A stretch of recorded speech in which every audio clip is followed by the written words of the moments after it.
There's a YouTube show full of fun facts you need to know. Carl rings the bell and the members show to the GMP morning show. Featured guests will come and they will blow your mind. The audience will do so in kind. A little vanity mixed with some insanity on the morning show with GMP.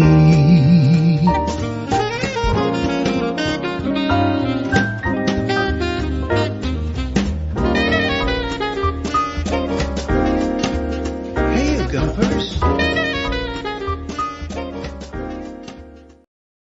Hola, bon dia, Graham Munson here with the Good Morning Portugal live stream, show and podcast from expatsportugal.com. How are you? I had a beautiful day in Tomar yesterday, meeting up with the colleagues. It was great to see you, Jerry and Astrid, and managed on my way back to go to the most incredible, well, what is it? It's not really a tourist attraction. It is to me, as a tourist, as a perpetual, eternal tourist here in Portugal. I passed it on the IC2. It's this place here, 24, I was going to go, it was 25 hours for a minute, 24 horas. It is a service station that's clearly open 24 hours a day. We were there in the early evening, and what a place. What a place. It's like being in what I imagine to be the middle of America, like a truck stop cafe, but done in Portuguese style, where you can get pizza, burgers, you can get kebab, you could get traditional Portuguese favorites yesterday, like polvo octopus in there, migas, and the most incredible bakery with the most beautiful bread cakes, I'm going to call them. They're not pau d'avó that I picked up. 6 pau d'avó to take home and to continue to enjoy the experience. And there's another photo looking from the front of the place. And look at that arty shot of the 24-hour sign there in shadow with the setting sun behind the establishment. And juggernauts, who doesn't like to see a couple of juggernauts first thing in the morning? Rocketing up and down the IC2 there. Between Porto de Mos and Alcobaça, I suppose, pretty much on the IC2 there. And that's when you start going into the interior, central Portugal, and seeing the most wonderful relief. My son, can you see the contours on the hills there? My eldest calls that the Devil's Bottom Hills or something like that, because they look like great big buttocks. He's a chip off the old block, isn't he? They look like great big buttocks of sleeping giants there as you're welcomed into the buttocks and bosom of central Portugal, heading towards Tomar. Other things I want to share with you from Tomar. Oh, I haven't downloaded those yet, but I've got a delightful picture of some pansies. The floral planting in the middle of Tomar is delightful at the moment. But what concerned me yesterday in Tomar was so quiet. It was so quiet yesterday in Tomar. So let's do our bit. Let's get out there and stimulate the local economies, shall we? Enjoying beautiful food and experiences here in Portugal. Yeah, unnervingly quiet in Tomar yesterday.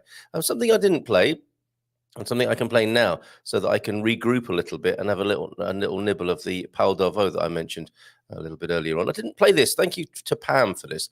She must have been thinking, why hasn't Munson played this? This is from the 1st of May, May Day celebrations here in Portugal. Well, last Sunday, special dates. It's this little run. You know, the sardine season's back on.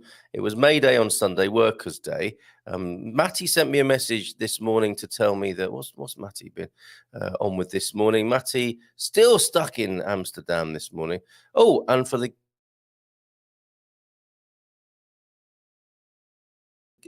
now, thank you for that, Andy, this morning. Matty saying the 5th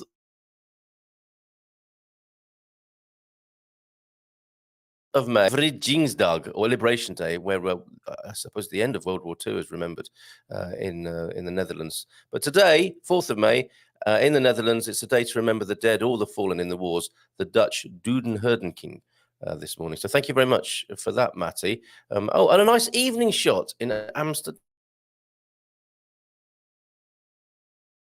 And share that with everybody. Oh, that's frozen things up. No, we're okay. We're all right.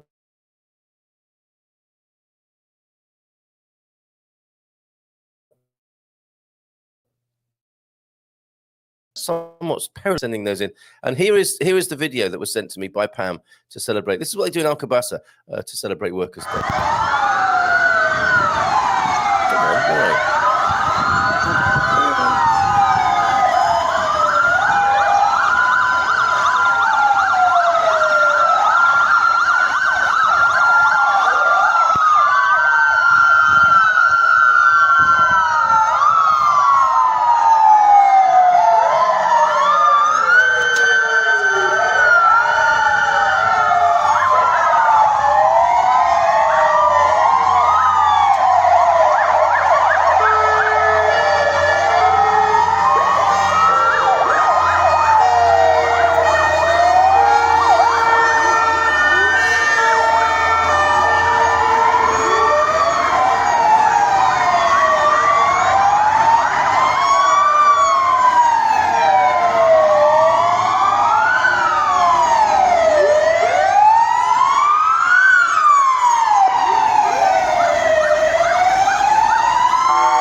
That's mad, isn't it? That is completely mad. And you could be forgiven for thinking this morning on the Good Morning Portugal show, what on earth is going on? And have I got some pau d'avo crumbs in my barnet there? It's my wedding anniversary. No, that's not. It is my wedding anniversary today. May the 4th be with us all this morning. And yes, Mrs. M is joining us for the meetup today. I'm so delighted about that. She's joining us because it's our, well, I don't know if it is because it's our wedding anniversary, but she's coming along anyway. And it's looking to me like a Palmera day, everybody. We'll be out there on the green and in the cafe at Nelson's from midday today. So see you there. And Mrs. M coming along as well. The whole family will be there this lunchtime. So look forward to seeing you later on if you're coming to the Silver Coast meetup. Jacqueline, thank you for sending me a message this morning to say that you were joining us. One of the many Jacquelines in our particular lives here, the Munson family. Okay, so ask anything about Portugal Wednesday, of course. Michael Heron will be here at around 9 o'clock. And Alyson Sheldrake also here talking about her new book. She's written hundreds of books about Portugal mainly and her own adventure and journey to be living here in Portugal. And a special book, Cat the Dog, is her book, talking about, well, if you've watched this show, if you're a very attentive viewer, you'll have seen Cat the Dog appearing on the show from time to time with Ali. Ali's joined us on a number of occasions and for quite diverse reasons. But a new book out, Cat the Dog, talking about the story of Cat the Dog, of course, as the name might suggest. And of course, your questions and contributions in the comments throughout the show and in the chat and via 351-913-590-303. More video to come. I hope you've recovered from the one I just showed you. Let's see what you're saying inside the comments. Like, what on earth was that? Oh, yeah, here we go. Look, James, oh, my word. Now that's a parade. Absolutely right. And wow, the Portuguese know how to party. It's alarming. Hank's here, everybody. Good morning, Hank. How are you? And how's Connie this morning? Oh, quick update, please, Hank. How are you doing? How are the plans going? All right, let's go back to the beginning of the chat and see what everyone's doing this morning. I've got some urban rallying to play you as well, thanks to Philomena. Philomena's got pictures of Pete Bleach having a dip as well. I think it's not exactly Wim Hof is old Peter Bleach, but I'll show you what I mean a bit later on. Baldylocks was here early on. Yeah, great to see you, Hank and Connie. Before 8 o'clock, Ola Gumpers from Baldylocks. The very straightforward greeting that we've come to know and love at around 8 o'clock in the morning from Baldylocks from California, and Bon Dia Alegria Gumpers from the T-Duck as well. Day 365, last day for my license to get here. A poignant day then to be checking the mail. I'm not holding my breath. No, you'd be quite purple by now. And wouldn't you? Of course. And Proverbs this morning as well. Is there one about driving licenses, I wonder? Bom exemplo e boas razões HASLAM aos corações. Good example and good reasons overwhelm hearts. There you go. Lead by example. And yeah, Put your morals up where everyone can see them, right? Como me medir así te mediré. As you measure me, so I will measure you. Ooh, be like that, T-Duck, this morning. Whatever measure you deal out to others will be dealt back to you. These are great, aren't they? And quite a rich seam you found, Thunderduck, of these. De amigo reconciliado y de caldo recuentado, nunca bon bocado. Ooh, from a reconciled friend and a reheated broth, never a good bite. Oh dear, that's a good one. From a reconciled friend and a reheated broth. Doesn't sound very appetizing. Oh, I have food pictures to show you this morning. Never a good bite. It's a bit like the bad winds and bad marriages, isn't it? Coming from over there. I'll just call it over there this morning. But take heed of enemies reconciled and of meat twice boiled. Wow, likening friends where there's a little bit of dodgy stuff in some past pain there to a soup that needs to be thoroughly cooked. Don't get them mixed up. Do not thoroughly cook your old friends with whom you have been recently reacquainted. That's not good. Thank you, T-Duck, for those. Very good indeed. And they just seem so Portuguese and traditional, don't they? Those lovely sayings, the sort of thing a grandmother might say to you. You know, grandma who doesn't say that much, but every now and then says exactly the right thing when you're talking about, oh, yeah, I made friends with old Dave. We put it all behind us now. We've buried the hatchet. And grandma says, de amigo reconciliado y de caldo recuentado, nunca bon bocado. It's like, what, Gran? Oh, I see. Yeah, be careful. Bon dia, Gumpers. Feliz carta a todos from James this morning, the college days slug. Looking a bit like a Kanye West cover to me, this I've got to say, this week. But no, you were not expecting anyone to liken you to Kanye West, James. Tony, bon dia to Tony from James this morning. And bon dia, Gumpers from Brian, at which point I can share with you. Yesterday we talked about what would you want to cook your new Portuguese hosts, friends. The jambalaya went down extremely well, apparently. Word in from Jambalaya HQ. And let me just go to the comments to find out exactly how well the Jambalaya went down. Well played, Gene. Good job. I think you've done us proud as the expats and immigrants coming into Portugal. And you represented us all with your jambalaya. Wonderful evening having my friends Andrea and Bruno over for jambalaya. My first dinner guests in Moncarapaccio. Very good, which sounds like gazpacho as well, doesn't it? Who actually likes gazpacho? Does anyone like gazpacho really, or is it just one of those dishes that nobody wants to say and unilaterally declare, okay, let's just stop doing gazpacho. Nobody likes it. But you can guess, you can bet, can't you, that somebody here this morning will say, actually, Carl, that is one of my favorites and it's my signature dish. I'm most offended by your hostility towards the humble gazpacho. Okay, this is what Brian sent in then. Cook your, as long as they're not vegan, of course. That is a tomahawk steak and a half. And is that a mustard sauce going on there with some delightful asparagus? You know you've eaten asparagus, of course. And let me just check then with Brian's message that came in alongside the lovely images. I think you're a bit of a dab hand in the kitchen there, Brian.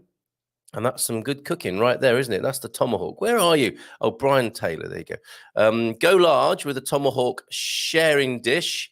Yeah, I think there's enough to share there, isn't there? Next picky then, a chicken. Oh, no, hold on a minute. What's this one? Look at that. There's more steak with, I think, some mushroom sauce. Is this at home? Is this how you cook at home, Brian? Good job, sir. And I'm not sure what we've got in the top right-hand corner of the dish there. Is that it looks like that samphire stuff in a white sauce, doesn't it? That might go quite nicely with the steak, a bit of surf and turf action. And then a keto Kiev, he calls it. A very topical dish. Some nice crumb on that, Brian. Did you make those? Because I made Scotch eggs at the weekend and they were pretty good. And the crumb was not unlike that. I've learned how to do breadcrumbing properly. And I think we're seeing a little bit more. What are we seeing there? Is that a mayonnaised salad there? And a nicely dressed salad to go with your keto Kievs there. Good work, sir. You've injected that garlic butter very well indeed. So I think any guests of Brian's, in fact, now's the time to invite Brian over or invite yourself to his house to get some cooking of that kind. Great pics, Brian. Thank you very much for those. More images to follow. I've got these lovely pictures of. Now, where did they get to? I thought I'd send them to myself. Oh dear. Crash the show alert, but I've got to show you these. Maybe I'll put the evening picture of Amsterdam on the screen from Matty, where he's stuck. We're feeling it with you, Matty. We need you over here in Portugal, and you're stuck there waiting for your motor to be repaired. This is possibly the view from the window the nightscape of Amsterdam and where Matty lives. And I am going to risk it. I'm going to go into WhatsApp and download the lovely pictures that I sent myself of Tomar yesterday. Great day in Tomar. Tomar's such a fabulous city. It really is here in Portugal. Go there if you can. It was so unnervingly quiet as well yesterday. So I've got more food pictures actually. I've got a picture of a lime mousse. Nice it is too at the Templarios, and had a lovely lime mousse. And I took the picture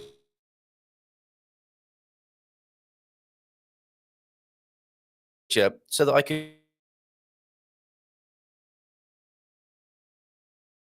show you the one place on a very expensive holiday on the continent, as we would say in the UK. And it's a little bit like going back into the golden age of hotel stays and of good quality hotels. You really get that sense there in the Templarios.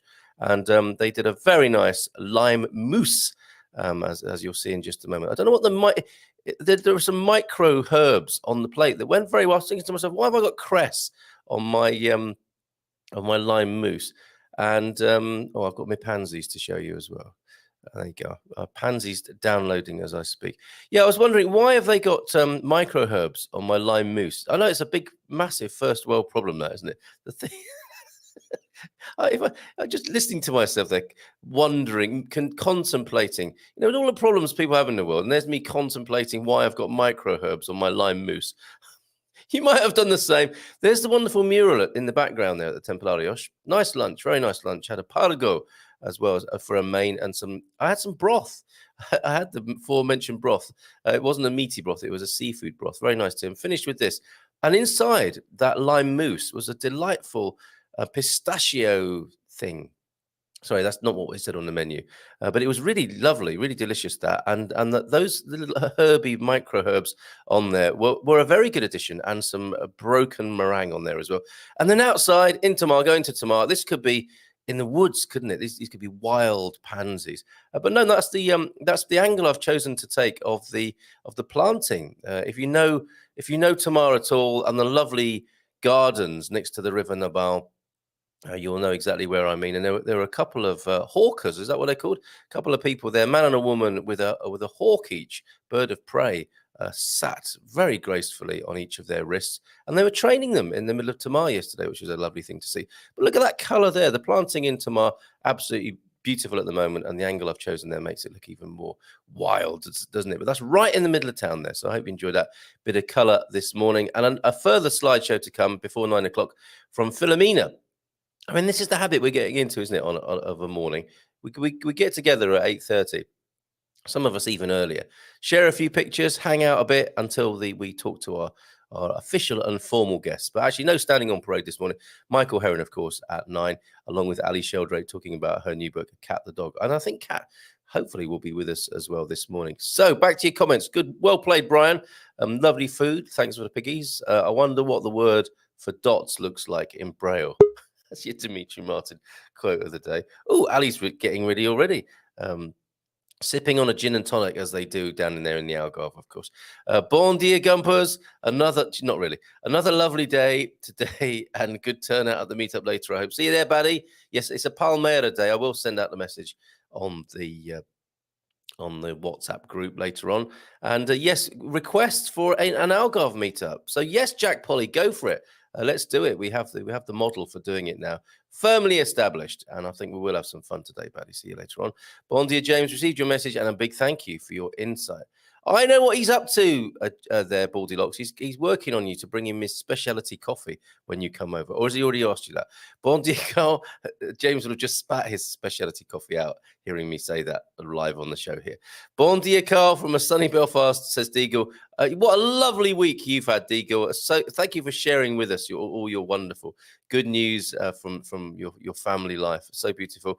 I think you had a great wedding anniversary yesterday. 34 years. Well done, sir. And Kathy. Bon dia, Carl, from a sunny Belfast. I'm going to get my suitcases out Do a first pack this weekend and then add or takeaway. He's excited. It's ages yet, Deagle, but he's so excited like a little boy. I'm going to get my suitcase down from the attic and put these things in and put some Marmite in there, please. And add or take away a few items. Just over 2 weeks till we're in Portugal. And he's packing already. Almação de pera. Excellent stuff, Deagle. Great to hear from you this morning. Hola, bom dia, alegria a todos. Amsterdam Soleiro. So not the cold and dark looking picture that you've created with the picky that you sent in there, Matty. A nice sunny day in Amsterdam this morning. Coach Turner, I was thinking about you this morning. Morning, Gumpers. Hope you're all well. Day of garden building and painting today. Well done.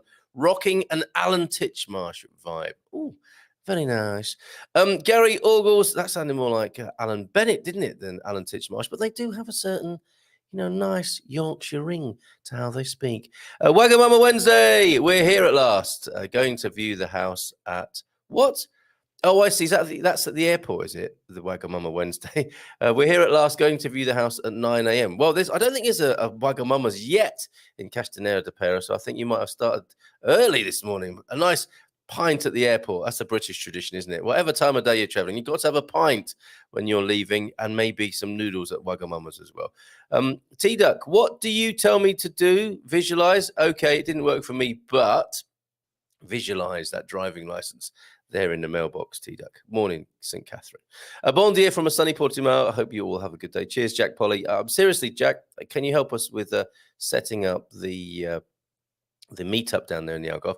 Bon dia, pastores queridas. My dear people, says the prof, who hasn't changed his picture since yesterday. Os direitos reprodutivos de uma mulher now per time or Estado. So what a woman does with her body is not the business of the state, I think is being said there. What went on in America? Maybe we shouldn't start that here right now. Bon dia, that sort of coverage is available extensively elsewhere, isn't it? Not that I'm sure we haven't all got passionate views on it. Bon dia, Carl and friends. Really sorry I'll miss the get together. What's going on, Kate? I'm beginning to suspect you don't like me anymore. It's going to be hot today. We'll see you soon. Maybe at the weekend, Kate. Yeah, we're thinking of a barbecue over at the Parc de Merenda, so I hope you can join us for that.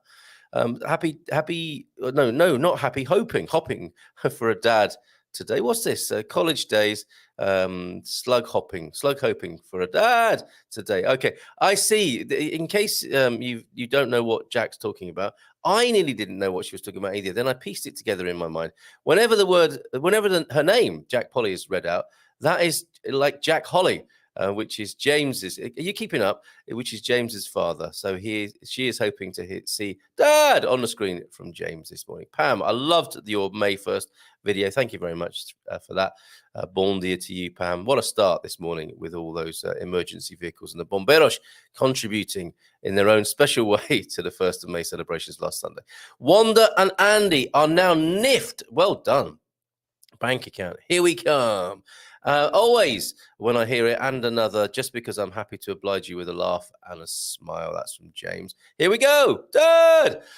Today at 8 o'clock in the Netherlands, as I mentioned before, as Matty sent us a message, it's a Döden Herdenking, or Remembrance of the Dead, over there in the Netherlands, May the 4th. It commemorates all civilians and members of the armed forces of the Kingdom of the Netherlands who have died in wars or peacekeeping missions since the beginning of the Second World War. So our respects to those folks. Thank you for mentioning that, Matty. And Jack Polly, thanking you for obliging with a Dad. And a bon dia from Jeff Owen. I saw you yesterday, Jeff. Sorry, I didn't get around to mentioning you, but you're here again today. Thank you for that. Not slighted in any way. I'm glad to see. Great to have you here, Jeff. It always is. And Gemini as well. Good morning, everyone. And Fiona. All these lovely people here to hear about Cat the dog in a little while, Ali. And bon dia alegria from Fiona as well. Always brings a smile to my face. At Jack Polly from James there. People! From Hank this morning, who's here, in case you didn't notice. Look at that. That's a greeting, isn't it, for everybody? Catherine, visualize world peace. You've got to be careful visualizing world peace. And the peas are growing beautifully in the garden, getting to that point where the children will discover the pea pods and start eating the fresh peas from the pod if I don't get to them first. But world peas, that conjures up images, doesn't it, of... talking of gazpacho, are there... No. We'll get to Ali and Michael's view on gazpacho when they join us a little bit later on, now that I have started Gazpacho Gate. But I'm seeing, when I visualize world peas, I'm visualizing people just covered in smashed petit pois. Not a great image, and not what I said. Should have gone to Specsavers or the hearing equivalent. Bon dia from sunny California. Of course. Where is that place? Which place are we talking about? California? It's just on the edge of America there, on the west side of America, Gemini. No, I think you mean where all the sirens are going off. I believe that was Alcabasa. Pam will let you know.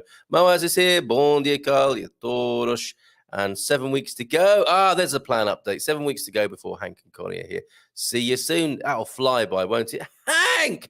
Great to see you here again. Been chatting with Connie this very morning. How about that? Is he asking Connie and Hank for coffee as well? We know your ruse there, Mr. Holly. Bon dia alegria from Pete. Oh, very quickly then, and I will play the rallying a little bit later on. But I've got a picture of you, Pete, here. Nothing to worry about, don't worry. This is your day out with Filomena. Sent the pictures here. Here they are. Miradoro, São João do Deserto. São João do Deserto viewpoint, of course, in the, what is this? From here, with a good pair of binoculars and a little bit of imagination, it's possible to view, apart from, of course, Coimbra, 5 districts, the districts of Leiria, Castelo Branco, Guarda, Viseu, and Aveiro. So you can see all of them with binoculars from this particular place where they gathered. And I think there was a little bit of a rally going on in Miranda de Corvo as well. We'll play the video at the end of the show today and look at the lovely streets that Filomena has captured for us. Central Portugal at its best there, a little wander up the street there. Not unlike where the prof was first spotted here in Portugal, right? What else have we got here this morning? Lovely view, great big view of the countryside. Oh, isn't that beautiful?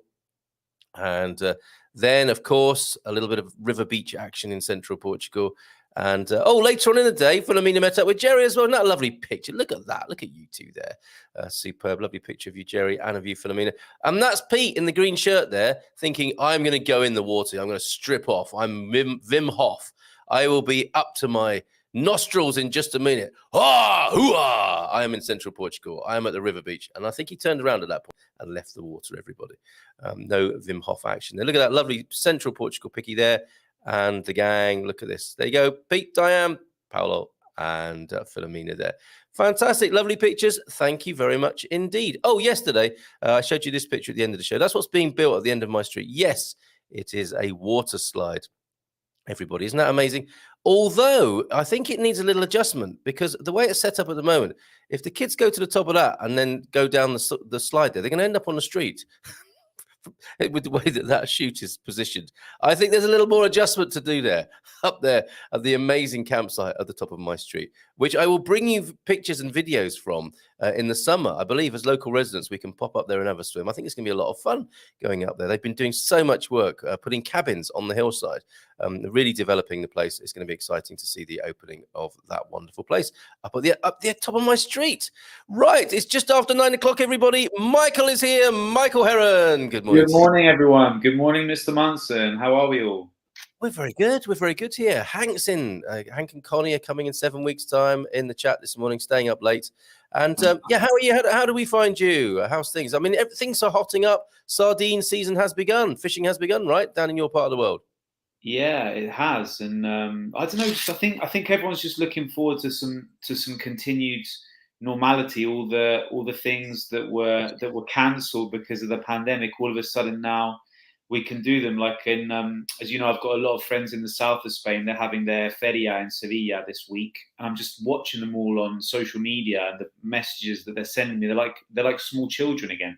So I'm sure like all the festivals in Portugal, you know, all the local parties, all the traditions, you know, they're all coming. We're all seeing them come alive again. So that's really, really excited. So I'm just happy for everyone that hopefully, you know, things are going back to normal. It's as I predicted, Michael. You know, this is the 20s, 30s stuff from the previous century. People are going to be partying. Sorry, I'm mixing up so many metaphors here, but people feel like they're partying like it's 1999, right? Or the roaring 20s. I think we've got a roaring 20s phenomenon about to unfold in front of our very eyes. And my prediction was a rise in the sale of lipsticks and the rise in hemlines. It's going to be partying in bohemianism, if that is indeed a word. But people want it, don't they? People are, are thinking, we've got a kind of PTSD after these last couple of years. It's been traumatic, no question, for the collective. And it's like, okay, well, how do we deal with that? We party. We do all the things.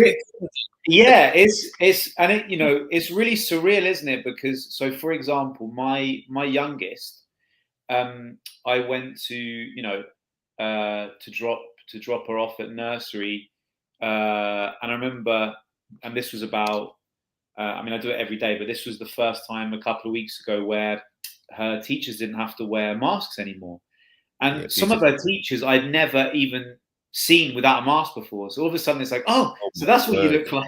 It's so weird, but it's so lovely to finally be able to.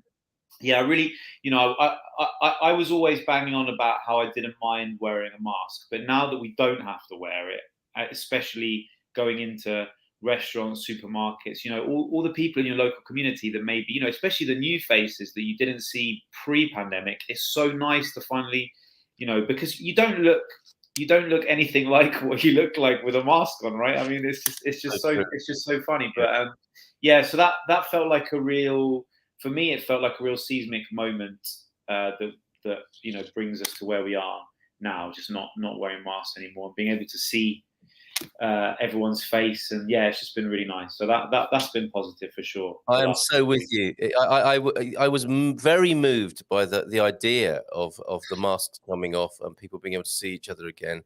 It's so symbolic and so powerful. And you saying that, the idea of the kids being able to see their teachers, and you seeing a teacher you'd forgotten what they looked like or never even knew. Or didn't know what they looked like. I mean, some teachers were new, so it's just it's really surreal. And I think for the children, it's just wonderful, right? Especially for children like my daughter who were born 1 year before the pandemic, so they're almost pandemic babies. They had lockdown, masks as the norm to them, and all of a sudden they're not having to see anyone in masks anymore. I think it's just wonderful. So, and I think as adults we've all become those children as well. So you see people wanting to celebrate, do all the traditional things they were able to before the pandemic. Now all these parties, all these celebrations, they're so important to local communities because they're such an ingrained part of the culture. We've got the party here in Lisbon in June that we haven't had for a couple of years. Everyone will be getting their sardine sandwiches out and everything, on the street corners. People will be barbecuing and stuff. So it's just that kind of thing is it's just wonderful to see, to be honest. It is. Oh, it's so good to see you again, and it's so good to have that conversation. How have you been, by the way? How's everything with you? Really good today. The air in the studio is now filled with the scent of roses. Not because Mrs. M came in. Well, yes, partly because Mrs. M came in, but also is our wedding anniversary today. Congratulations! So I Star popped down Wars theme. I'm sure we've spoken about this before. Star Wars yes, absolutely. Yeah. So I was out with the dogs, popped down to the cemetery, got some flowers for Mrs. M, and there's one of them here, a lovely pink rose. Not really. I wouldn't do that. But I was given this yesterday in a lovely Central Portugal goodie bag. Thank you, Lucy. And I couldn't have done any better than this. So thank you so much, Lucy, for sending us all the citrus, the rosemary cuttings as well. This is how we roll in Portugal, isn't it? Sharing lovely things like this. And this beautiful pink rose was in there as well, which I was able to reappropriate in the best possible way to Mrs. M this morning. She's coming along to the meetup. So that's what's happening over here on the Silver Coast. We're celebrating our wedding anniversary. Now, sorry, we've kept Ali too long. Ali's waiting for us in the green room. Bring her on. Because we were talking there about masks, weren't we? And what it must have been like for children to not be able to see the grown-ups in masks. For some, it might have been a relief, let's be honest. But what was it? What was it like for the animals? So let's go and find out now. Cat the dog. Hello, how are you both? And happy anniversary. Thank you very much, Ali. So good to see you again. You are, of course. Yes, Michael, Ali, Michael. You've popped in to see us, haven't you? Throughout our what is now the institution of the Good Morning Portugal show here on Expats Portugal for various reasons. It's always great fun talking to you. You've written 500 books about Portugal, haven't you? And you have a new one that was released yesterday about Kat the dog who's with you right on your lap this morning. Here. Here she is. Oh, Yes. bless you. Look at this.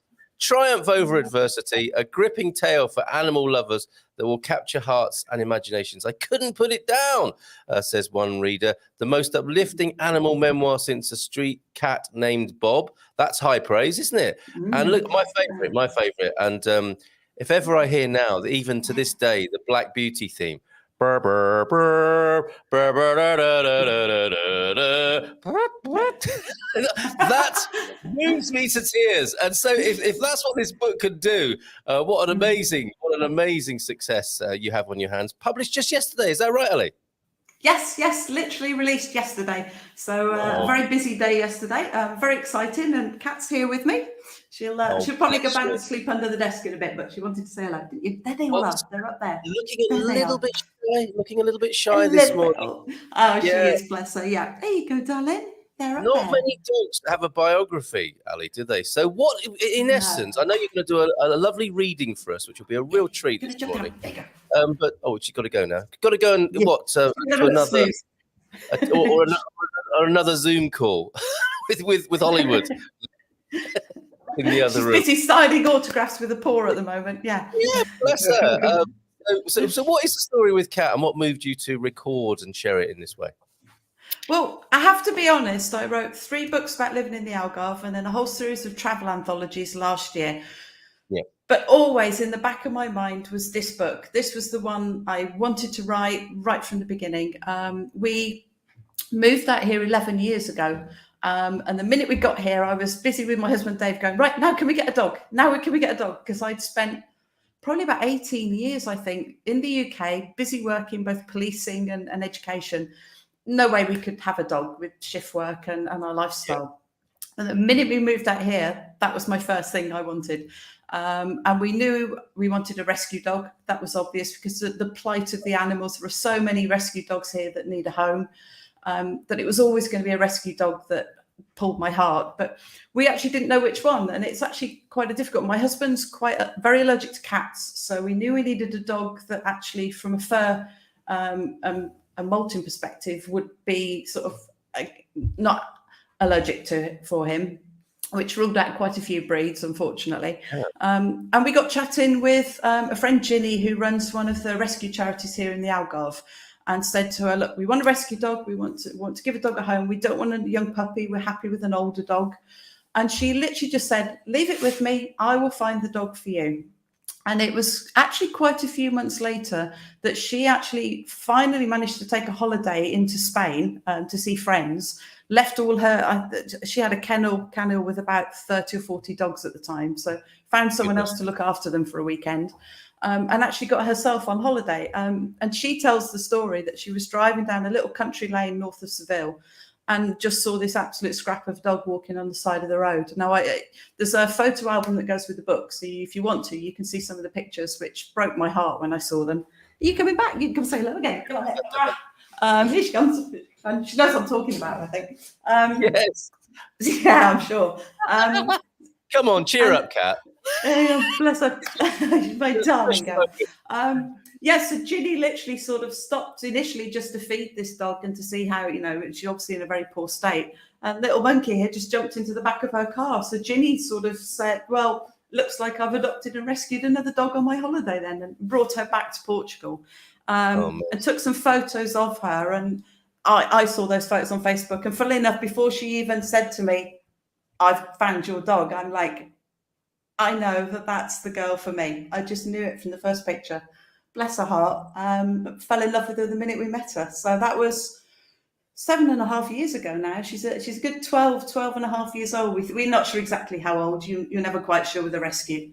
But we've tried our best to give her the very best life we can. And she has rewarded us with the most love and the most joy that a dog can bring. She's an amazing dog. She's had quite a few scraps and adventures along the way, haven't you? That's the way. That's the way for a rescue dog. I think. There you go, Mikey. Michael is unmuted there. I've got a feeling Michael might have a question for you. I'm not sure. No, not at all. No, I was just sniffling. I didn't want to interrupt Alice. Steve, it's an emotional story. Let's face it. It is. grown men struggling to control their emotions here as you tell the story of Cat the dog this morning, Alyson. I'm in a lot of trouble. Yeah, lots of people we've had some brilliant reviews already on Amazon. Early reviews have been amazing. I'm blown away by them. But so many people are telling me, you'll need a handkerchief. I sobbed, I cried, and I'm like, I feel really guilty. I've made so many people cry. But the end, it's a happy ending. So I think a lot of people, it's a bit, Black Beauty made me cry when I was a teenager, but it's a beautiful story. Yes. So the book is actually a kind of combination of her life with us since we rescued her. But the first part of the book is fiction based on everything I've learned from Cat. So we knew that she'd been beaten. We could see the marks on her back. We knew she'd had lots of litters of puppies by the vet and the kind of the state she was in. She actually, within a day of being found, started to produce milk from her teats when she was being fed and given proper food and water. So they knew that she'd recently had a litter of puppies. And we know what she's frightened of. We knew that even like the Vasura, the broom that you sweep, the kitchen with, petrified of that the minute we picked it up. So the first part of the book is actually me imagining a story of what might have happened to her before she was found. But a lot of people have told me I've tried to keep true to what we know a lot of the problems with abandoned animals can be, and all the issues of whether they're beaten, whether they're tied up, and all the mistreatment. So my real aim for the book is that it shines a light on neglected and abandoned animals, really, which hence, hence I'm giving part of the proceeds to local charities as well. It's really important to me. Ali, if I can just ask, Ali, that must have been heartbreaking to try and piece together everything like a jigsaw when you first had her. Things like picking up a broom and realizing that's what frightened her. So she must have been beaten with that and things like that. It must have been so difficult. Yeah, it is. And I've had animals all my life. As a child, we always had a dog at home. So and everyone calls me the dog whisperer locally around here. Everyone's dog. I know everybody's dog's names. I rarely know the owner's name, but I'll always know the dog's name. I'm just an animal lover, I think. It takes a lot of time and a lot of patience and love. But what amazes me, and I've heard so many stories of people that have abandoned, rescued animals, once you give them that love and that time, they blossom. They can transform to be the dog they've always should have been, really. And it's amazing how forgiving an animal can be. It's as if that was my life. Now I'm here. Now I have a different life. Now I can be loved. Now I can feel safe. And it took, probably about 18 months, I would say, before she really, you could tell she was happy and safe. She didn't jump. She didn't flinch. If we lifted our hand in the air initially, she would just cower down. Heartbreaking. You so want to tell them, I will never hurt you, my darling. I love you with all my heart. Nobody's ever going to hurt you again. But you can't just say that. You have to show it, don't you? And it takes time. Does it mean, sorry, can I just ask one more question? Does it mean that the trust and bond is stronger because that you've had to earn it more than maybe a newborn that hasn't had any kind of thing? That's a really interesting question. I've never thought of it that way. I fell in love with her the moment I looked into her eyes. I mean, it was as simple as that for me. And I've talked with lots of people that have had lots of dogs, and sometimes there is just one special dog that you have, that there's a connection there that is beyond anything you can explain even. I understand her completely. I can read her.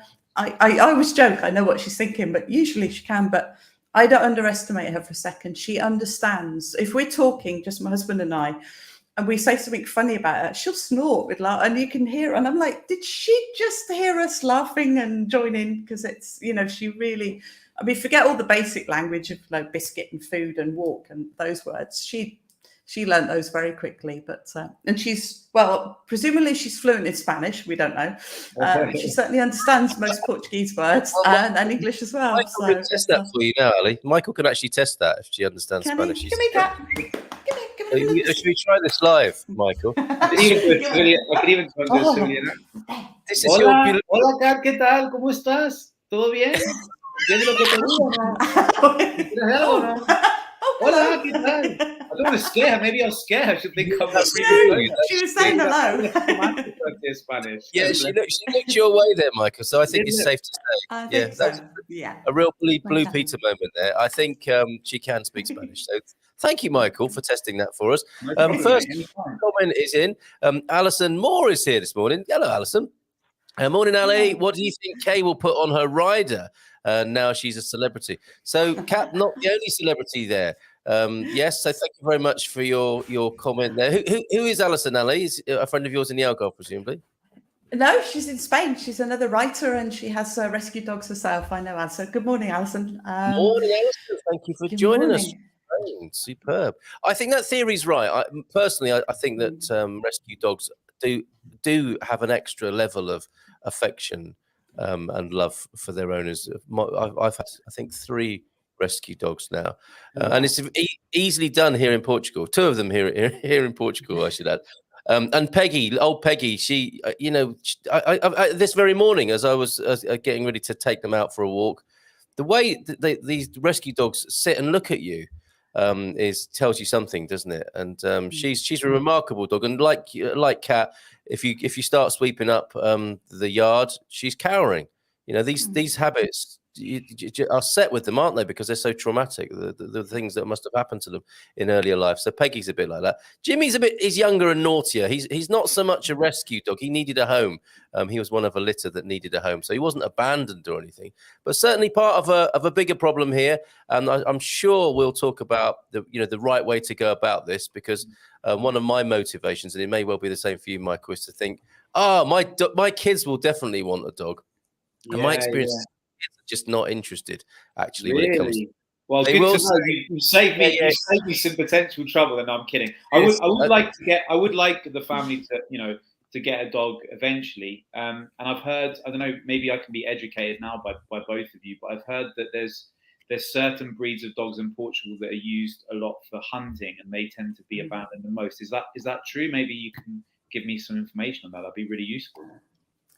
Yeah, I mean, I know that the Podengo is the main hunting dog, and that's the one.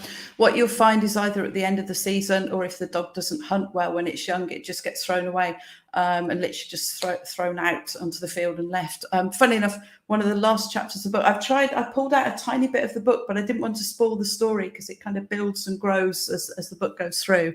But here it is. I'm very proud. I've actually got a copy of it to show you as well. I normally don't actually have a beautiful cover as well. It looks so beautiful. I know. Obviously, a photo of Kat had to be on the front. Yeah. I was really pleased. I used to have a professional design company. It was well worth it. They took my idea and really made it look really good. So I'm really pleased with that. But yeah, one of the stories near the end of the book is actually where we find a dog. She was part Podengo that had been literally just abandoned. We live in Algesur, which is West Algarve, but it's a very rural area with lots of hortas and quintas and farms, and a lot of hunting in the area. And what amazes me with Kat, and she's always done it, is when we found a dog that's been abandoned or on the street, and as I've said, I do have a bit of a dog whisperer way about me, so they do tend to come up to me and look for help.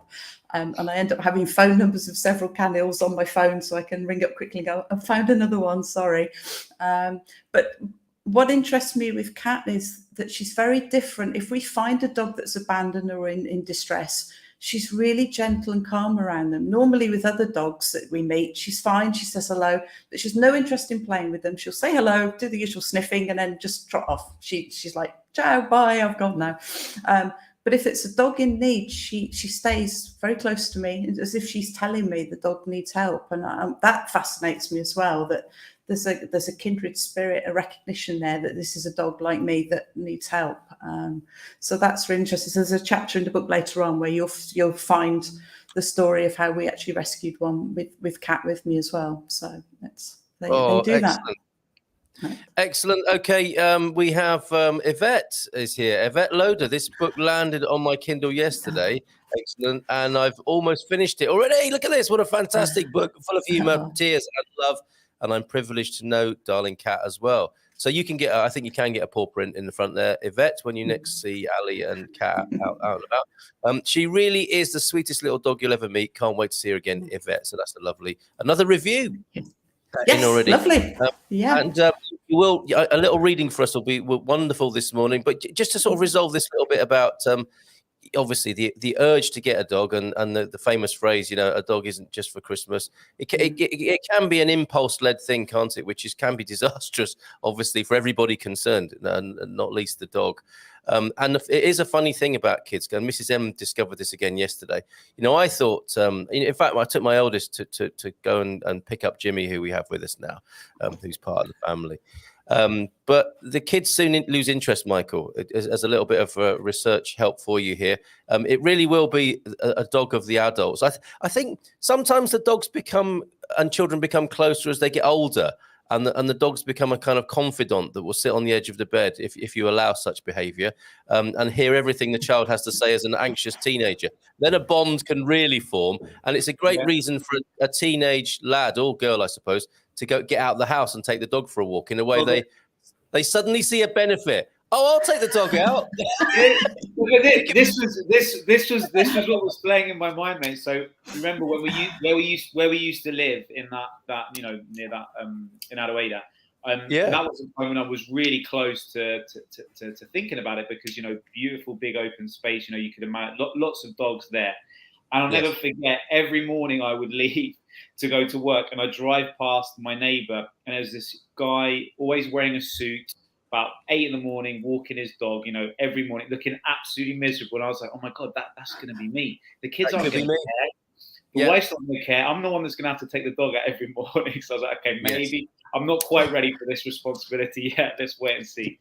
But you're right. It's good to see it from every angle before you make your decision. And Mrs. M was with the kids yesterday in Tamar, and they saw a lovely little puppy. And Mrs. M said to the owner, "Oh, who's this?" Oh, it turns out it's little Nina. And Mrs. M said to the owner, "Oh, I bet the kids love the little Nina, the puppy. It was a real cutie, more beautiful apparently than even little Jimmy was." Mrs. M is not Jimmy's biggest fan, it has to be said, but because he is very naughty.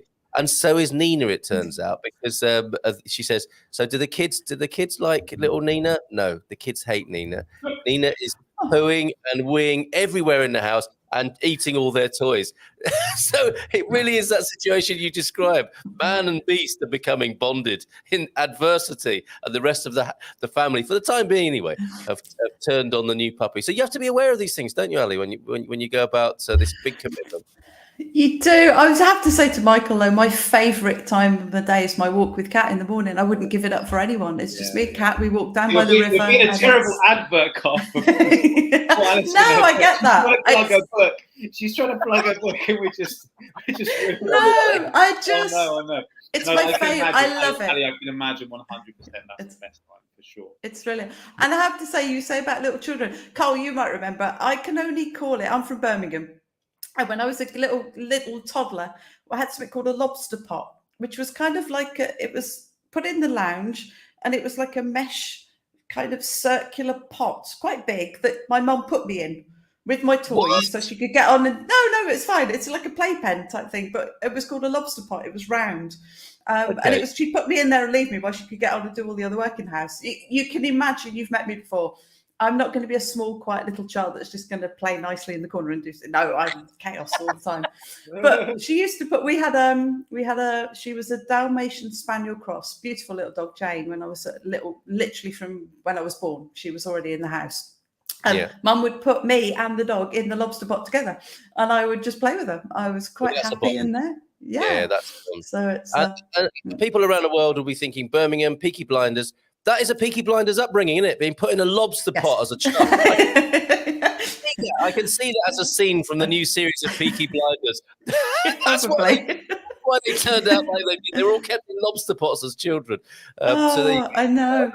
It's funny, actually, because until Peaky Blinders, I tell people I'm from inner city, but a really rough area of Birmingham, and they go, "Oh, where?" And then they ask, "Oh, where is it?" And I tell them the name, and no, never. Sparkbrook didn't exist on the map until Peaky Blinders turned up. And I literally, the BSA grounds, it's literally, I wasn't allowed to go and play. It was the bottom of my road, was the old BSA ground where they used to have all the munitions. And I wasn't allowed to play there because of all the munitions that were still in the soil and the ground around there. It's actually a real, exists. Even back then, I was in the 70s. Childhood.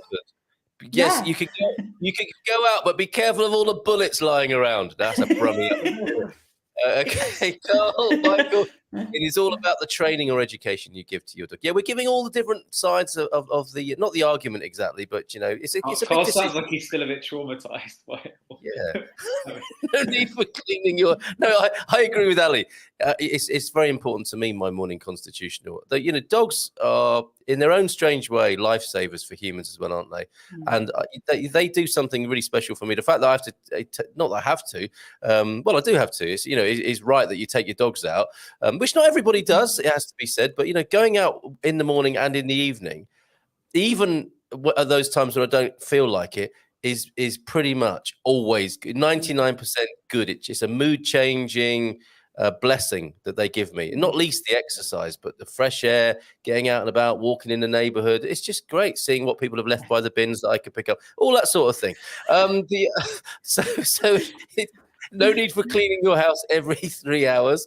And the other most commonly, thank you, Matty, for that, and Fiona, the other most commonly, and not usually so escape-driven dogs that are ex-hunters are the pointer types. That's what Jimmy is. That's why he's a little bit of a handful. Actually, he does have a hunting, and clearly, Ali, you did some better research than me on choosing a dog that's suitable for your lifestyle. And in retrospect, I didn't do that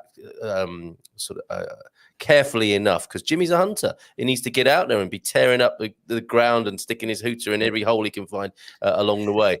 So the pointer types, like Jimmy, usually very gentle, loving and loyal, who's certainly that. And I love Pudensos too, of course, says Fiona. So will you treat us to a little bit of a reading then, Ali, this morning? I'd love some of course. While you're finding your place, Cantinho, Emilio Neostable have 700 dogs. That is the scale of the problem, folks, here in Portugal. So you are, if you are moved and you're able to take a dog on responsibly, you will be doing a good job. I can really recommend this shelter, says Maxine. So over to you, Ali. We'll give you the full screen. Michael and I are here, but we'll give you the full screen. Okay, thank you. Just two things before I start, just a tiny excerpt from the book. The first thing is to let you know that the book is actually written through Kat's eyes. So it's actually her voice that narrates the story, not mine. So if you'd work that out, but obviously just taking an excerpt from the book, it might have taken you a minute to pick that up. And the second one is, there's a person introduced in this little section called Dagmar. She's a friend of ours who also rescues dogs. So she'll have been introduced beforehand before this chapter part. So one morning, down at the beach, we spotted a dog that had obviously been abandoned. The poor thing was huddled up beside the fishermen's huts beside the beach. As soon as it saw us, it was off like a bullet fired from a gun, scarpering off along the path, tail hung low between its legs. It was several days before we noticed it again.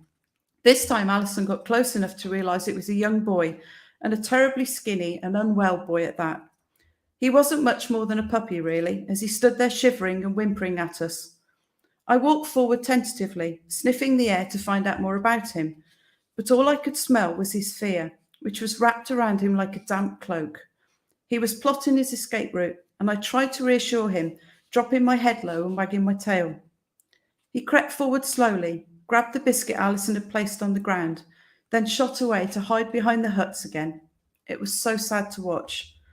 I remembered how scared I had been, scavenging for food on the streets, fearful of every person who approached me, expecting them to hurt me. I had been hit and kicked many times. That low body stance, head down, eyes darting from side to side, tail quivering nervously. Those signs were so familiar to me. The next morning, we saw Dagmar with her dogs, and Alyson mentioned a stray pup to her. She promised to keep an eye out for him, and over the coming weeks, we often spotted him hiding behind the huts, cowering and trembling if anyone went near him. Eventually, Dagmar gained his trust and fed him each day, but it was several more weeks before he ventured close enough for her to touch him. Alyson asked her what she was going to do with him. I'm not sure. I've already got 6 dogs, but I can't leave him here. Dagmar swept her hand across her eyes and sighed. I found out his story, though. He belonged to a German couple with a camper van. They spent the winter here, then packed up one morning and just drove away, leaving him behind. The poor dog won't leave the beach in case they come back for him. It was such a sad story. Dagmar had named him Sandy, and he came trotting over to her now when she called him and hovered nearby. He was still shaking, eyes wide and alert. I could tell he was likely to run at any moment, but his hunger overcame his fears as he sat waiting to be fed. It took many more weeks before Dagmar coaxed him closer, until one day she slipped a collar over his head and attached a lead to him. The next time we saw him, he was a different dog. He held his head high as he trotted along with the rest of the pack, tail wagging. Looks like you've got 7 now then, Alyson asked Dagmar as she smiled over at Sandy. Yes, I know. I can hardly afford to look after the 6 I already have, but I couldn't leave him here. He's actually a very gentle dog, and he's fine with the others. So 7 it is, but no more. He's the last. I was glad to know he had found a home with someone that would love him and take care of him, and I gave Alyson an extra lick on her hand that morning when she fed me. I hope she knew how much she had changed my life the day she adopted me, and that I would be forever grateful to her. There you go. Thank you so much, Ali. Wonderful. And this people need to know how to get the book. We've had a few more questions coming in since you've been reading. Thank you very much for treating us to your reading there. Best way to get the book. Best way to get people to get their hands on their own copy of Cat the Dog. Well, there's 2 ways. The website you can see on the screen at the moment. If you go to my website, there's a page for the book Cat the Dog. You'll find all the links there. You can go on Amazon worldwide and order it. There's an ebook, paperback, and a hardback on Amazon. But I've also this time, for the first time, the paperback is what they call wide. So you can go to any bookstore or any library and order the paperback. And if you need help to find it, if you go to my website, I've actually put the barcode on there. So you can go into any bookstore with that barcode and they should be able to order the book for you. You probably won't find it on the shelf, but it can be ordered. Amazing. What's the phrase you use there? It's what wide? Oh, going wide. You're either with a book, you either stay select with Amazon, so you can only publish on Amazon, or you can actually take the book and put it wider so it can go into all bookstores. Wow. You make it's one or the other.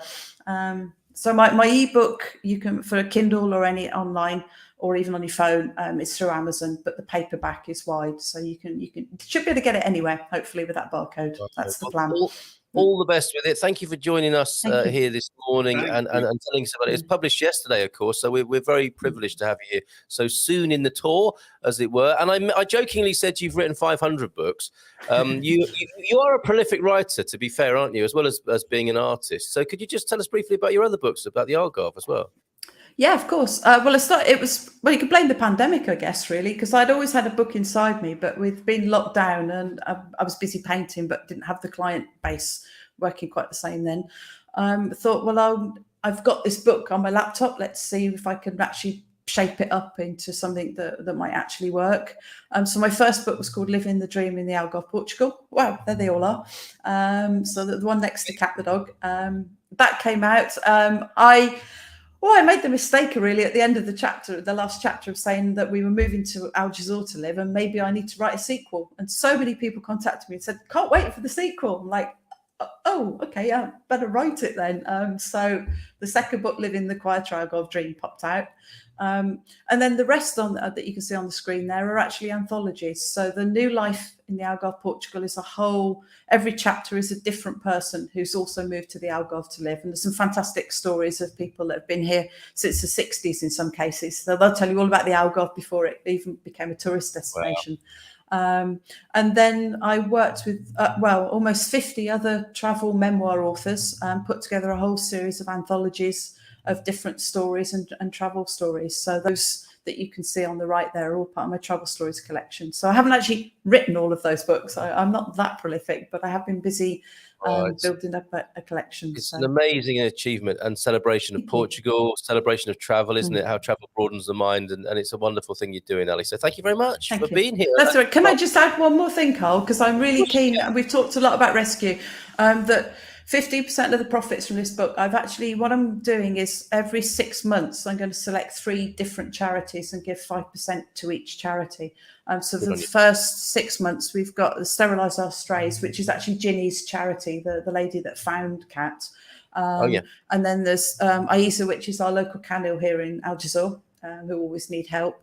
And then specifically the third charity, I picked a Spanish water dog rescue charity that are in the UK. So they specifically rescue Spanish water dogs. I thought that was an important point, that I actually pick up one that actually is cat's breed of dogs. It's quite, Spanish water dog's quite unusual. Everyone thinks she's either a poodle or a little sheep. Uvelia is Macaquinha or Uvelia. Those are her two nicknames out around here. But everyone thinks she's a little sheep because she's this little fluffy black thing. But she's, the Portuguese water dog is well known, obviously living here. But the Spanish water dog is a very interesting breed. That's very old breed. As well. Yeah, incredible. Yeah, thank you so much. Can't wait till next time. You have and Michael. Here. Thank you. To come and join us whenever you want to talk about a new book or anything that you're doing, because you're always involved in interesting projects down there. Have a great day. Lots of love to Kat. Thank you very much. Take care, everyone. Bye bye. And to Dave as well. Oh no, one more thing before you go. Gazpacho, yes or no? I can't, because I can't eat tomatoes, so it would be a no for me, I'm afraid. Important question. I'm glad I asked you. All right, take care. Bye for now. Cheers. Bye bye. Bye. What about you, Mr. Heron? Gazpacho, yes or no? Yes, 100%. 100%. In fact, I prefer salmorejo. Have you ever had salmorejo? No, sorry, I got a bit of something stuck in my throat here. A dog hair, I think. No, what is that? What is it you speak of there? So I think that the main difference is that salmorejo is not made with bread. So gazpacho, one of the ingredients is bread. It's blended in, and salmorejo isn't. So it's not as heavy. I prefer it. And in the summer, it sounds, to an English person, it's, cold soup in the summer. But honestly, mate, you get into the gazpacho, and it's a lovely thing to have as a way to open up your appetite before lunch, especially if it's not got too much garlic, because some people make it with too much garlic. But that's why I like salmorejo, because it doesn't have bread. It's a lot lighter. Next time we see each other, I'll bring you some salmorejo. I'll convert you, mate. I'll convert you. Honestly, it's looking forward to it. Yeah. I've got a lot of friends in Sevilla. That's where it comes from, and they're not fans. So don't think it's just everyone likes it, but I happen to like it a lot. It's one of those funny things. I think you're right. I think you've hit the nail on the head there. It's the idea of cold soup, isn't it? It just goes against what. Once you get your head around it that it's not, then you see it as something completely different. All right. Okay. I'll work on that. Morning, Michael. Great to see you. All the festivals are on. You will have to come to sort out some in the sticks, mate. I think that is a good invitation, isn't it? Bring on the invites. Honestly, anyone who lives I love these remote villages or, festivals we haven't heard of that have all their unique traditions. So I'd be delighted to come to any of those for sure. It gets a bit Wicker Man out that way as well, of course. I love the Spanish gazpacho. Portuguese, not so much. What's it called in Portuguese then? Oh, I didn't ask Ali the question about whether they had it in Portugal. I didn't even know they had a Portuguese version of it. If anyone knows, Maxime will know, or Joao or Antonio this morning. Creamed mushrooms, quite simply. Oh, that was the pictures that I showed earlier on, and that's where the gazpacho comments came from. Now, this is keto, because I think you're interested in these kind of dietary matters, Michael. There's a keto Kiev. I thought you liked to experiment a bit with food, and you're off the booze, etc. You're concerned with what you put in your mouth. I'm off the booze, and I'm off the booze again, by the way. Are you? Good luck. Yeah, and. No, I'm a big fan of intermittent fasting. So I'm currently doing my intermittent fasting, which is why you see me drinking a lot of water, because it's a really good way to suppress. Stave off hunger. Yeah. And I'm allowed to drink black coffee without milk or sugar, but obviously I don't want to drink too much of that, or I'll be even more hyper than I usually am when I'm on here.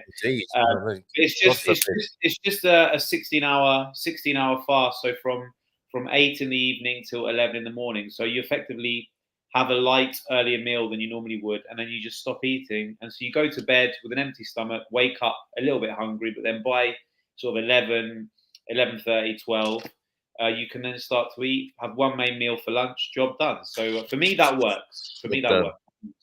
It works as in you're losing. Is the goal to lose weight and to feel more vitality? No, not necessarily. I think when I started to do it last year, what the goal was to lose weight. But for me now, it's more about, it just makes me feel good. I have more energy. And it feels good. I mean, there's a lot of other health benefits to it as well, which I'm not Yes, gonna so I understand. Yeah, because you get the what's that? What's that? Is it ketosis where the body starts to detox itself? Yeah, and Yeah, that like which makes a lot of sense to me. yeah, like regeneration and stuff. So for example, I sometimes get a little bit of eczema on my elbows, and that tends to disappear when I'm doing the fasting really well, and Well, I being know. very careful with what I eat. If I deviate a little bit from it, and it happens, right? Come on, I mean, we all have a life. Sometimes you have to have a dinner or a weekend. Yeah, so I'm not one of these people that follows it religiously, but I do notice if I don't do it religiously, then things like my mild eczema on my elbows will come back and things like that. So I don't know if it is related to that or not, but it must help. So for sure, yeah, there's lots of benefits, not just Very interesting. Okay, isn't it interesting as well how parts of the body can be a little bit of a barometer about what's yes. going on, and your elbows doing that job for you there? Quite incredible. Ask anything about Portugal Wednesday. A bit of a special today because we're celebrating the launch of Ali's book, Cat the Dog. That Cat was funny. wonderful. What a privilege! What privilege to hear her read it as well. I thought it Yes, was she's lovely. amazing. She is Yeah. amazing. And there is time, 15 minutes or so, to ask anything about Portugal. We've got some new names and faces, so let's see what people have been saying, shall we, Michael? Hank, I haven't been around, been beastly busy. That sounds so British, doesn't it? Learning to teach English, finishing the semester, selling stuff, getting cats ready, insanely busy. It's all leading in one direction and a good direction. Hank is planning to move here permanently to Portugal from the US? Yes, absolutely loves Portugal, Good and a very important part of the forum over there at expatsportugal.com/community. Always happy to help people out before he's even got here, because he and Connie did some amazing trips around Portugal, and always very happy to help others in a similar frame of mind, scouting and considering. Can I just ask you something really quickly, Carl? Do you have any data as to? I mean, I guess it'd be hard to know this, but I'd be fascinated to know how many people, because of your show with Expats Portugal, have then decided to move to Portugal. Like, they haven't found you because they're looking to move, but maybe they found your content and then decided to move on the basis of watching your content. I'd be really fascinated to know that, because I bet it's more than you think. You know, I'm not a detailed person, so I don't assiduously, if that's the right word, keep records. But I get a couple of messages every week now, people saying, watch the videos, really love what you're doing. It's been a big part in influencing our decision to move to Portugal, and it's always lovely. I never tire of hearing that, and you're part of that, Michael, as well. People know you. I'm a tiny part, and like you, I also occasionally get the odd message, normally after we've spoken, and I love it for the same reason. It's nice to share. Portugal's for everyone, right? That's the beautiful thing, isn't it? It's not Indeed. And it's we love to share, we love to talk about it, and it's turned into something which I could have never imagined or guessed would happen. And delighted to I was up late last night talking to somebody in the United States who wants to move to this part of Portugal. And I don't tire of, they've been over and they say, oh, have you tried this little restaurant? No, I haven't. That sounds amazing. In fact, it's where I'm going to take Louisa tonight. We're going out for the meetup at lunchtime, but we'll be going out for dinner tonight together. And this person who I was speaking to, who just got in touch to say, similar sorts of message, a similar message coming through, thanks for what you do with the videos. It's really helpful. This is what I'm trying to do. Have you tried this restaurant? And it sent me a name of a restaurant in San Martino de Porto, which is a favorite of locals. I don't think you're going to find it very easily. He found it because he's got a friend who's a local, and it's a subterranean seafood restaurant that is loved by the locals. That I've known San Martino de Porto for nearly 5 years now, and it's like the seafood restaurant equivalent of the Batcave. Upstairs, it's an unassuming pasteleria. Okay, it just looks like any normal cafe in Portugal. No. Patient. Yes, in the Batcave downstairs. Wow. Does it have a pole? Does it have a pole to go down? That would be awesome. I'll let you know. I'll find out tonight. I don't know what's going to happen. Whether we have to knock on, exciting. But that makes it all the more. That makes it all the more exciting that a secret that you're not meant to know about, and then you discover it. There's nothing better in life. Yeah, and the locals keeping it to themselves, not in a bad way. It's just, you know, it just sounds like it's a very sociable and local place, and we found, you know, you have to deserve to find it, right? So someone has I to will tell see. you I will find the out. things you deserve it. I love that. You know, I will see if I'm worthy tonight. I'll see if I'm worthy, and right. obviously I'll make the approach that it's our wedding anniversary, and we'll see if we can be allowed into that inner chamber. But from a random conversation with somebody in America comes the idea for my wedding anniversary dinner tonight. Isn't that incredible? Another day in paradise. Hello, Andy. Great to have you here. Thank you for your event information, your stream of event information. You got a new one for us. It was Andy, of course, who first told us about the blessing of the helmets, Michael. Yes. And happy anniversary to Carl and Louisa. Thank you very much, T-Duck. We'll be seeing you in person and catching up when we arrive. June 21st. What an auspicious date to arrive. Dougie's here. We thought it was unnervingly quiet all over France, Spain, and Portugal. Yeah, I was saying this about Tamar yesterday. Tamar was so quiet yesterday, Michael. But really? I guess we're used to the hurly-burly of UK living, and I think that's part of it, isn't it? If you're from a densely populated island, or even a densely populated island, it does take a bit of getting used to. Like, where is everybody in the more remote parts of Portugal? Just wanted to pop in and say hola and be seeing you soon. Hank, always great to see you, mate. Awesome, oh, dear. Accessing WhatsApp is really hurting your shows. It is hurting the show's performance. So let's not do that anymore today. I do have a video to play for you at the end, though, of a bit of urban rallying in Miranda de Corvo. I suspect you're peeking into. Morning to you, Connie. Need to check your rig when I'm back in Portugal. Must be possible to improve the performance. Well, you're very welcome. I will welcome you into the studio here, which will look like a blue movie from the 70s when the German guy comes into the studio to tinker with my equipment. Carl, great. Can you imagine the music already, can't you? Oh, no, I can't do it. And Matty saying, it is sehr hot in here. I must take off my clothes before I look at your computer. Carl, and the little jazzy music in the background. Carl, great to see you and acting a children's classic film. Where is Elsa? Oh, yes, very funny. That'll wake everyone up. It was to celebrate the birthday of Bomberos de Alcobaça. That's it. Yeah, that was a video I played. They were blasting out their sirens. Wow. And it wasn't May Day. It was to celebrate the birthday of the Bomberos de Alcobaça. So forgive me for that. But it was done on May the 1st. I suppose maybe 2 bites of the cherry there. Wow, the Portuguese know how to party. It's alarming how good they are at it. Yeah, referring to that video as well. That's a parade, a convoy of bomb. They're the Bomberos there. This is going back a bit. Love to all you wonderful people off to work on an English listening lesson plan for my CELTA course. That's teaching English, isn't it? See you in person soon. Fantastic. Look at this. Sue Andrew is here. I love it when people tag other people, telling them to watch the show. So thank you very much. Good morning to you and to Patrina this morning. And sometimes that's why fire departments run lights and sirens to even less than urgent calls. Yeah, because it's good fun, I suppose, isn't it? Yeah. And congrats from Pete as well. Cheers, Pete. Much appreciated. Pippa from Botswana. Hola, Gompas. Happy anniversary to the Munster family. Thank you very much. Have a great anniversary. Thank you, Sarah, as well. That's so kind of you, everybody. And from you, Gemini. And from you, Moaz. Thank you very much for all these lovely greetings this morning, and from Pam as well. Philomena is a sneaky one. Great time at hers, just wandering the streets of Miranda de Corvo and came across that. Yeah, you'll see the rally video in a little while. All that asparagus, yes. Yep, it's using pork scratch. So the keto Kiev, the crumb on there, if you want to have it keto and not have any gluten in there, he's using pork scratchings. Can you believe it? Pork scratchings on a chicken Kiev. That's amazing. Never have guessed that as a substitute crumb there. Interesting. Better than buying the pão rallado, right, from the supermarket. Make your own or do something like that. When you're having your breadcrumb food like I made Scotch eggs at the weekend. They were very successful.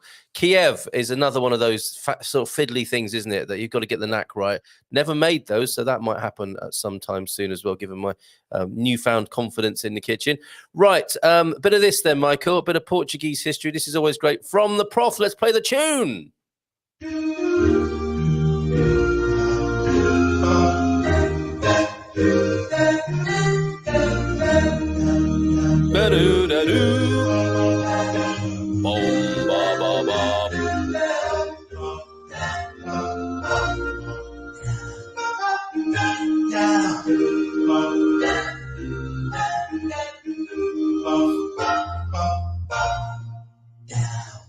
good. So here we go. Today in Portuguese history, kinda. This is going to be 10 years. Kinda. He's struggling. He's clutching. What started out as a wonderful anecdote has become a daily struggle for this man. I can see for sure. He's like, what the hell am I gonna choose for my play in Portugal today? It's like had a touch to Mishta. 1493. Papal bull issued by Pope Alexander nothing wrong with this, by Pope Alexander VI, which granted to the Catholic monarchs, King Ferdinand II of Aragon and Queen Isabella I of Castile, all lands to the west, and this is very considerable. What do you mean, kind of, Prof? We love this. To the west and south of a pole-to-pole line, 100 leagues west and south of any islands of the Azores or the Cape Verde Islands. So that's pretty significant in Portuguese history, I would say. Yeah. And to be able to make a proclamation that includes the word leagues or the term leagues is pretty good, isn't it? I hereby proclaim west and south, pole to pole, a line of 100 leagues. I give that to the royal court. Very good. Excellent stuff, Prof. Eusebio. And we noticed you haven't changed your photo, and why not? Lovely. That sounds very interesting. Thanks for sharing. I wonder what that was about. I think that was the food there that Brian blessed us with today. The Inter Caetera then carrying on and following the Treaty of Tordesilhas, defined and delineated a zone of Spanish rights exclusive of Portugal. So a little bit of Luso Hispanic argy-bargy there. So thank you very much for that, Prof, because I thought he was making a joke there when I first read this in abstraction what's this? I thought it was Tordesillas was something like a Spanish food, but it's a place, isn't it? You're thinking of quesadillas, mate. I am. I thought there was some sort of culinary battle going on where they said, we will not allow the Portuguese to eat a quesadilla 100 leagues west or south of this point from here on in. Pete's asking, if we believe Jonathan Swift's story, that war started over which side to cut a boiled egg, right? So maybe food is a cause for historical conflict. We'll never know. It doesn't take much. It just doesn't take much with us human beings, does it? It doesn't. It's like, yeah, it really doesn't. What did you just say? I said, good morning to you. Don't you dare talk to me like that. And then it begins, doesn't it? On fire this morning, Prof, says Pete. Yeah, we enjoyed that. What do you mean kind of there, Prof? That was a good one. How are you getting on with those vampire mozzies? Okay, well, I'm sure we'll find out. G&T this time of the morning. I want to just clear that up. I don't suppose Ali really was drinking G&T at this time of the morning. It's just my stereotype of people in the Algarve drinking gin and tonics at any time of the day or night. Carl, you say it's a bad thing requesting coffee from my US friends. It's the only thing I miss. And we're allowed one each of these things, aren't we? And that's yours, your organic single estate coffee. And I think there are 7 other features about it as well, which make it so special too. But those are the ones I can remember right now. I went thermonuclear on their butts, says the Prof to Pete. Big electrocution zapper. Oh, he's got himself one of those. Oh, not the tennis racket version. Antihistamine cream. You'll never catch him to put antihistamine cream on them.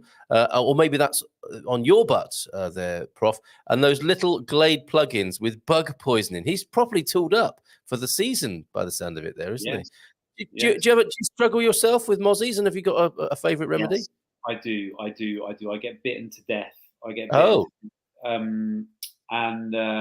Well, just finding the right repellent and just using it relentlessly. That is the best way, to be honest.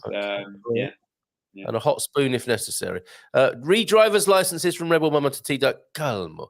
I got email and text for mine. Went in, license in the mail a week later. So there you go. I think T-Duck's got people working on it. It's just a bit of a hold up at the IMT. Hubs got his email text, missed the appointment since he was in the US, and they kept renewing the appointment. Well done, the IMT. And I bet it smells like a nail bar at yours this morning. Glad you're doing your bit. The Tesla helps eradicate them too. Looks like a mozzie cemetery. Yeah, you do get a bit of bug life still on vehicles here in Portugal, and when you drive the country roads. So this was the news from the United States to the shock and horror of some of our community here this morning, understandably. My current house guests from California were in Tamar, Convento de Cristo, yesterday too. So they were the other people in Tamar, apart from us then, Kate. They really enjoyed visiting, and I was keen that they saw the earliest central heating system I know of. That's in the monastery there, is it? It's always easier to have these great big systems, isn't it? When you've got staff, when you've got an army, or you've got apprentice monks, or if you're a pharaoh, that sort of thing. Just wouldn't work these days, would it? I hope it's, thankfully, I hope it's clear enough and helps you get rid of the Tringa figure. Moaz and Matty helping Moaz out there. That's fantastic. On the edge of the continent. That is what we say. It's a funny thing, isn't it? The Brits do talk about do we still talk about the continent? I'm not sure. Is that really old-fashioned? I'd hope not. I don't know. It's I don't know. It's a bit, and forgive my US friends for playing with them a little bit. It's a bit like when someone from the US says, I'm going to Europe this summer, for example, something like that. It just, to me, it's obviously, to them, the United States, it's a similar concept in that sense. But obviously, when someone says to me, I'm going to Europe, I mean, that could mean anything, right? But we've got 29 countries or whatever. So, yeah, I think saying you're off to the continent, it's like, well, we're on the same continent. So it's like, which continent? This continent? I know that's, historically probably where it comes from. But yeah, it's one of those odd expressions that probably I haven't heard for about 20 years, or the last time I was in Devon, maybe. That's probably all right. Very good.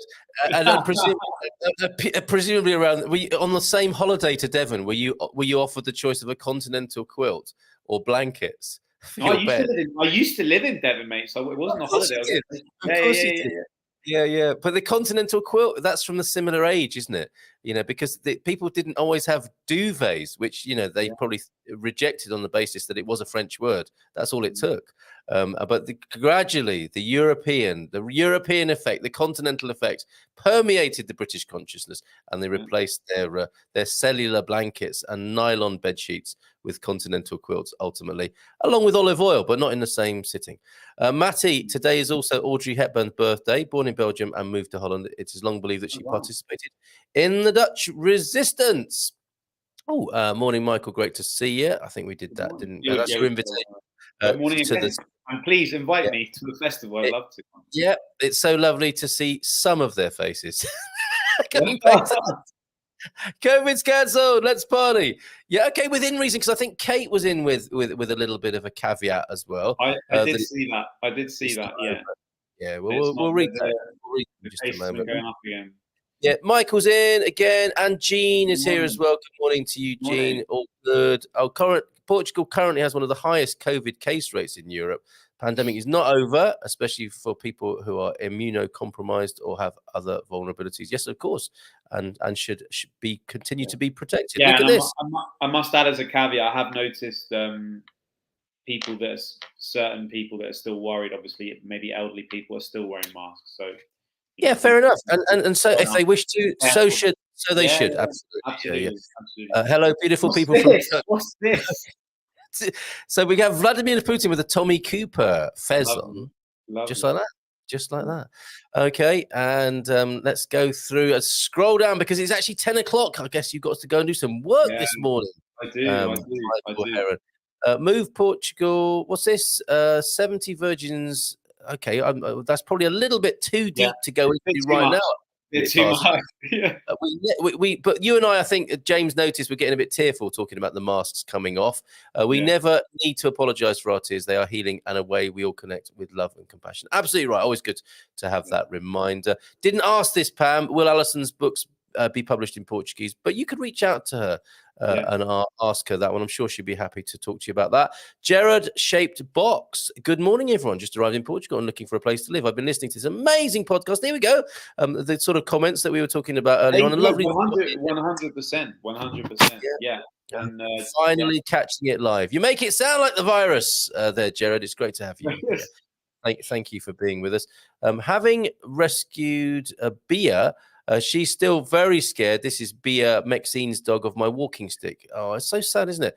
You would think that after 1 year of love and kisses, she would trust me. These things are hardwired, aren't they? Well, remember, Alyson said 18 months, right? So if you've had a year, keep going because it's just 6 months left and probably. Yeah.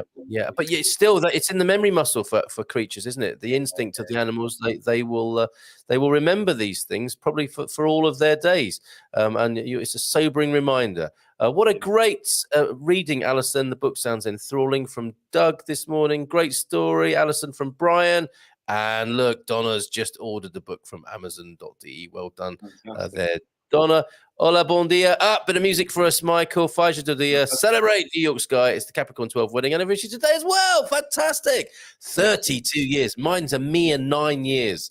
32 years. Well done, you two. Lots of love to you. Hit the like button. Happy anniversary, Mr. and Mrs. M. Great. Love to you over there in the smoke. I like gazpacho, says Prof, and all the other Marx brothers. Well, hey! Very good. That was good banter. Good banter. Never tried gazpacho. I'm always up for it. Gazpacho is a dish more common in the south of Portugal, mostly Alentejo. Hot weather, cold soup. I guess we could make that rule, couldn't we? Yeah. Chamolho, I think, is Portuguese cold soup, but I've eaten it in lots of restaurants. Oh dear. I'm intrigued to try because, like I said, I don't mind a bit of gazpacho and salmorejo, so I wouldn't mind it. I wouldn't mind trying a bit of. I think he's making the comment though that sometimes the sopa in Portugal. Because okay, fair enough. Okay, sorry, that one's straight over my head. Yeah. It does happen. It does happen, doesn't it? And with coffee sometimes as well. It's because it's a hot country. You know, people don't want. They take so long to serve it. More likely, probably. Well, there is that. What's this? Intermittent fasting. Matty's done it as well. My eating hours are between 12 and 8. So, I mean, you went into some detail. I think it's safe to say the experiment's going well for you, right? Yeah, and this is very similar. So between 12 or 8 or 11 and 7, that tends to be my window to eat, as we refer to it. But very good. You're Chanella. Fasting intermittently every day. Didn't even know the accidental faster there. What's this? There's only one thing going on in the UK is another jump. The only thing going on in the UK is the heating. Oh dear. No. With intermittent fasting, it enables your body to actually use and empty fat cells during the fasting period. If you keep eating, the body can only fill the fat cells, not empty them. That's the theory we were talking about, wasn't it? Yeah. So we're not going to get through them all. I love hidden restaurants, so says Pete, and there are just so many in Portugal. Fabulous anniversary meal, Mr. and Mrs. M. We will. And just finally with a question then, I have sent you a poster, Carl. Have you and Michael got any idea what the Dance of the Virgins is? Should we I was going to say, should we research that and get back to me? I don't think we should even research it, should we? I think we could get ourselves in all sorts of trouble trying to research that. And I think it's Pete causing trouble again. The Variant Restaurant Rua Maria Fogassa. There's a recommendation from Doug to Matty. Isn't that great? And Lorraine is here. Always like to say hello to the new names. We are a couple over 63 wanting to buy property and retire in the Coimbra region near friends. How easy will it be then? So finally then, Michael, I know you got to go, but how would you answer that question? Well, obviously, get in touch if you want to have a chat with myself or Carl. We'd love to help. But I would say, I think it's relatively straightforward now, depending where you are in the world. Even now with, so if you're coming from outside of Europe, you don't need a golden visa anymore. You can get what's called a D7 visa, which means that you don't actually have to have a huge amount of income to be able to move to Portugal, and you could rent for the first year before you decide if you want to stay permanently. Because I'd say, relocating country, unless you've spent some time visiting, or if you don't know it at all, I think is always a bit of a risk. So the D7 allows you to effectively rent for before you decide where you want to live and if you want to buy. So my advice to anyone who's considering relocating is, if you can avoid it, try and rent for a year to begin with, because you'll then have more time to decide, one, if it's for you and if you actually want to stay, and two, where, because there's so many options. So that would be my advice. Well said, Michael. And to find out how easy it is, just jump onto our forum as well, Lorraine, and Casa Perma.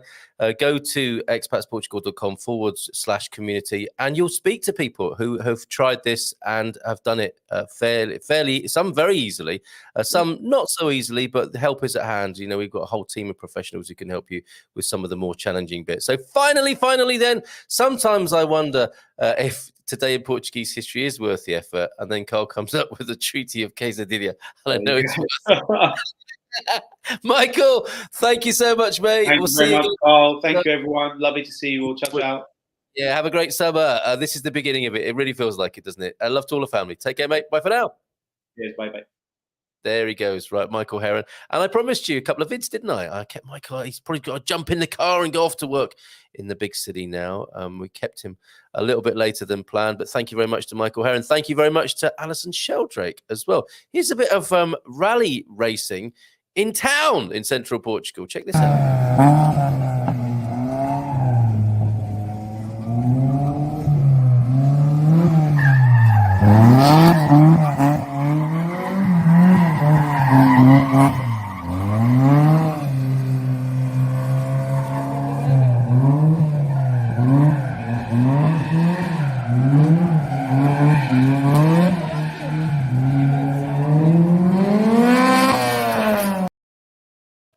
Oh my word.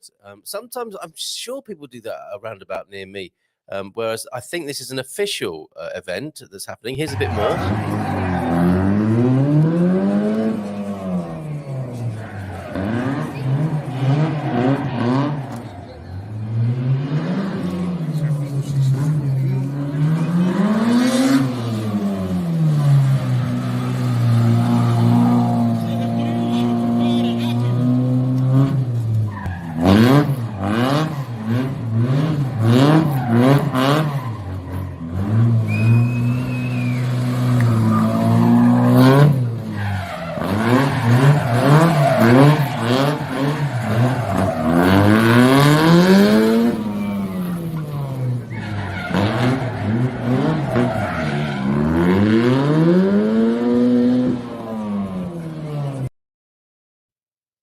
Oh my word. Okay, so let's have a little bit of donutting and slaloming in the street at high speed in a car. What should we do about the people and protecting the people? It's fine. We'll just put up some tape. Everyone will be fine. That's incredible, isn't it? People always drive like that here. Usually there's more traffic, though, says Sea Duck. And what's not to love about Portuguese roundabouts? It was awesome. Pete was actually there. Yeah, that white streak you saw in the background was Pete going past in his Tesla. You have to look really hard, though. Wow, that looks like a cool day out. Look, rather stunt riding show off, yeah, than an urban rally there. That's drifting, not rally. All right, everybody. Suddenly everyone's a motoring expert here. Are you sure that's rallying and not just learning to drive in Portugal? On that note, I'll say goodbye and we'll see you tomorrow, folks, with Wiley. He'll be here, based, of course, in Cascais and Estoril, telling you how to go about buying property over here in Portugal. And then on Friday, we have Feel Good Friday with Jenny B. I'll see you at the Silver Coast meetup. Midday. Mrs. M's going to be there, special VIP. I think Nunu from Winsurance and Michael from Serenity will also be there. So I think lots of fun to be had as we hang out here in our beloved Portugal and have a fantastic lunch together. Have a super day. Don't forget tomorrow night as well. And we'll have the wonderful Amit with us, who is hanging out with the expats, the people who've recently made the journey. So yes, come find out how easy it is from the likes of Amit and others. He's our VIP guest who we'll be talking to. But who was it? Lorraine. Lorraine, join us tomorrow night for the webinar and just find out exactly how easy it is to move over here to Portugal. So I will wish you a great day, and I will see you at the meetup if you're going to be there. Otherwise, see you in the morning with Wiley. Ciao for now.